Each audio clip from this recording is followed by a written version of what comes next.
felicidades por su episodio de Reflejos Fugaces de la Hora Marcada, que ustedes traen lo que es el clásico del horror.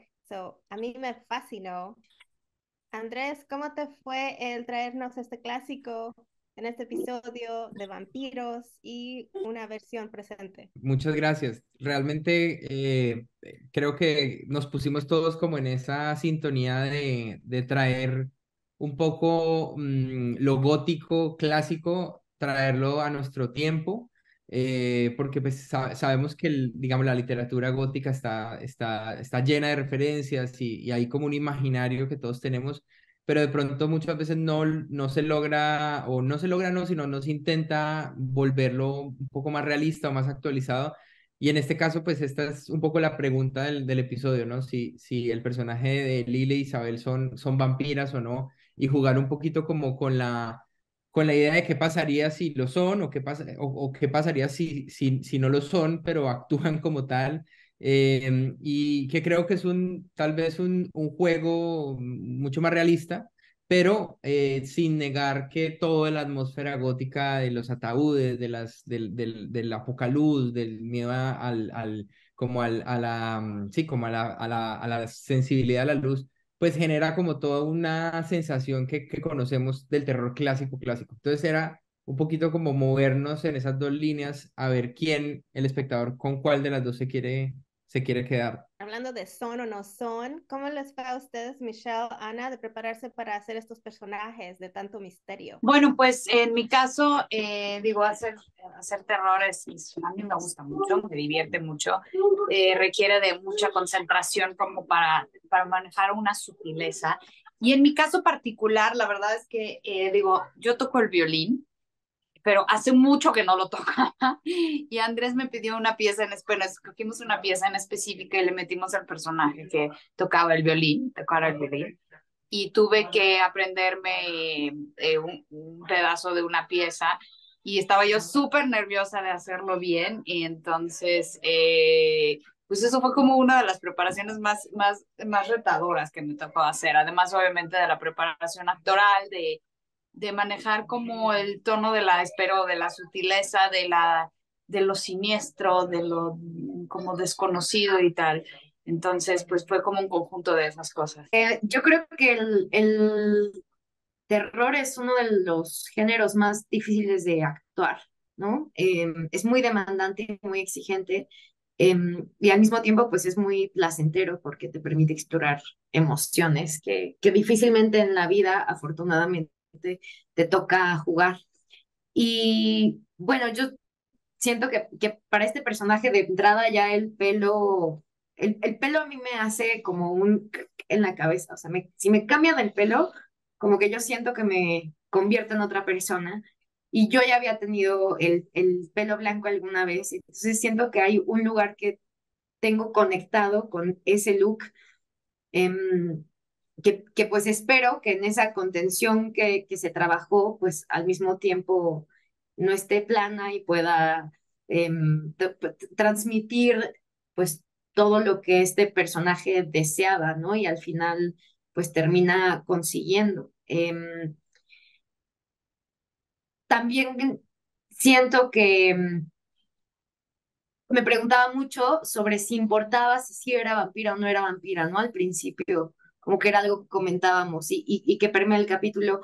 Y pues al final creo que cuando eres actor, pues al final pues la conclusión fue, bueno, no importa, o sea, para mí yo soy vampira. Si eso no es, si es la historia que ella se vendió, si es la narrativa em, con la que ella justifica sus actos, pues da igual, ¿no? Y lo viví desde ese lugar, o sea, para mí es una vampira, ¿no? Como ese fue el abordaje actoralmente hablando. Ahora, hablando del violín, y esto estaba en mi mente de por qué tenía que ser un instrumento, cuál era el mensaje. ¿Quieres decir algo, Ana?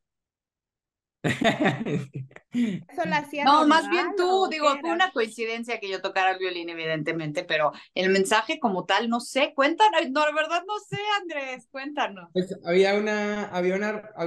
hay como esta idea de que los vampiros son muy cultos y muy educados y saben de literatura, de vinos, de pintura, de música. Pues porque se supone que si tú has llevado más tiempo en la Tierra que las demás personas, pues deberías tener más conocimientos. Es un poco, creo, como la relación que existe. Entonces me fascinaba crear esta idea de estos personajes y un poco como de otra época, ¿no? Como una época como 1800, donde hay como esta idea de estas personas ilustradas, donde realmente no salen de su palacio, de su castillo, sino que están todo el tiempo leyendo y esto es una cosa romántica, yo no estoy diciendo que así haya sido históricamente, pero hay como esta idea de esta fantasía, ¿no? De esta erudición. Entonces creo que funcionaba muy bien, además ella toca pues una pieza de Bach y pues acordémonos que la pieza clásica de Bach de el tema de Drácula que todos conocemos es de una partita de Bach. Entonces había como, son guiños y son easter eggs, pero no es nada que, o sea, no tiene una razón de ser específica más que crear esta atmósfera de estas mujeres como una especie de fantasía histórica, romántica de otra época. Y no hay problema el poder querer vivir como tipo 1800 porque el poder tomar vino a cualquier edad, porque eso sí es cierto, eso era antes, ¿no? Los niños también en la mañana, ¿o no? Pues es que no existía, bueno, no 1800 no, pero previamente la noción de los niños y los adultos no existía, pues no había como esa, hoy en día pues está todo, hay categorías para todos, ¿no? De los toddlers, de los babies, o sea, todos tienen como edades y etapas. En ese entonces ni los niños ni el adulto se diferenciaban, no en 1800 digo, mucho antes. Y creo que eso hace parte un poquito como de ese pensamiento medio complejo en el cual ellas están viviendo y un poquito la sensación de encierro en el que están, o sea, si tú no sales y no te contaminas, digamos, de lo que está pasando en el mundo, pues tal vez podrías ser un experimento social muy interesante, que es lo que ellas viven ahí en esa casa. Y discúlpeme si me comienzo a enfocar en lo sofisticado que fue este episodio, pero me encantó. Probablemente de la escena en el comedor que tienen el diálogo que pasa cuando Fabián llega y están hablando de tutela y todo eso. ¿Cómo fue firmar esa? Y obviamente am, no tenemos a Andrés, o cómo fue trabajar con él. Pues yo a Andrés ya lo conocía de antes, estudiamos en la misma escuela de actuación y la verdad es que yo sabía que él iba a hacer una serie, pero no sabía que yo iba a estar en la misma serie. Entonces, cuando nos encontramos, yo fui la última en integrarme al proyecto y justo teníamos un ensayo de Stones y cuando nos encontramos fue un sueño. O sea, corrimos, nos abrazamos como que no lo podíamos creer. Y Andrés, pues era un actor sumamente generoso, em, es, era muy, muy buen actor. Y la escena del comedor, la verdad es que fue muy divertida. O sea, independientemente de lo que tiene que pasar en la escena y de la situación en la que él está, yo recuerdo y las fotos que tengo de ese día es que la pasamos muy bien, que se asqueó de Él la comer. sufrió, él la sufrió. Él la sufrió, pero pues él era un campeón, entonces pues comió lo que se tuvo que comer y se asqueó, pero pues esa gente que pone todo, ¿no? Para que esté. Lo que es un vampiro.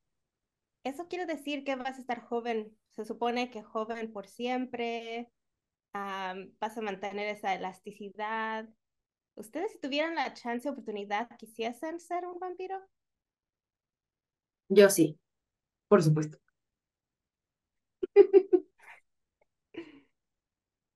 Sin dudarlo.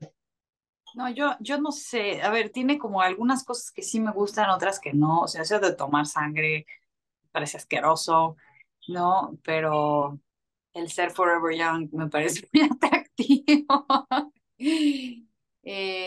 Yo diría que no, soy muy feliz siendo ser humano. No, yo creo que no. Creo que o sea, ver morir a las personas con las que uno, pues a las que uno ama y nunca morir, uno creo que me parecería muy difícil. O sea, creo que ese es como Pero la, las conviertes. Ah, bueno, ahí está también, ¿no? Pero creo que no, creería que no. Bueno, tendremos que envejecer entonces. Sí. Pues muchas gracias, chicos, por su tiempo. Y Muchas felicidades. gracias.